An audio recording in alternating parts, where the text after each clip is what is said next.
ஒரு அடர்ந்த காடு. அந்த காட்டுல எருமையும் எலியும் நண்பர்களா இருந்தாங்க. எலி இதுல தான் அப்படின்ற கர்வம் கொண்டு இருந்தது.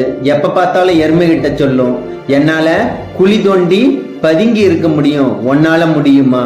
சில சமயம் பாம்பையும் கீரிப்பிள்ளையும் கூட நான் விரட்டுவேன், உன்னால முடியுமா அப்படின்னு கேலி பேசிக்கிட்டே இருக்கும். இந்த எருமை எதையுமே காதுல வாங்காத மாதிரி தான் உண்டு தான் மேய்ச்சல் உண்டுன்னு இருக்கும். ஒரு கட்டத்துல அந்த காடு வறட்சியில் ஏற்பட்டது. அதனால ரெண்டும் எலியும் எருமையும் சேர்ந்து அடுத்த காட்டுக்கு போலாம் அப்படின்னு பிளான் பண்ணுச்சு.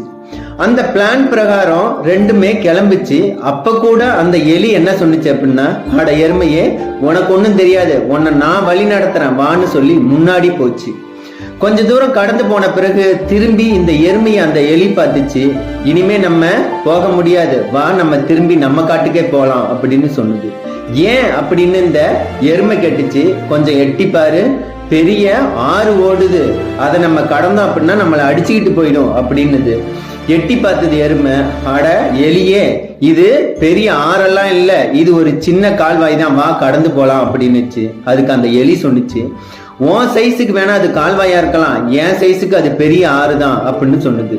நீ வந்தாவா, வராட்டி போ அப்படின்னு சொல்லி எருமை கடந்து போயிருச்சு. இங்க இருந்து எலி கத்துச்சு, எருமையே தயவு செஞ்சு நான் பேசுனதெல்லாம் காதுல வச்சுக்காத, கொஞ்சம் திரும்பி வா, என்னை மன்னிச்சிடு, நானும் வந்துடுறேன் அப்படின்னுது. அந்த எருமை மன்னிச்சு திரும்ப வந்து தான் முதுகுல எலியை சுமந்துக்கிட்டு அந்த பசுமையான காட்டை அடைஞ்சது.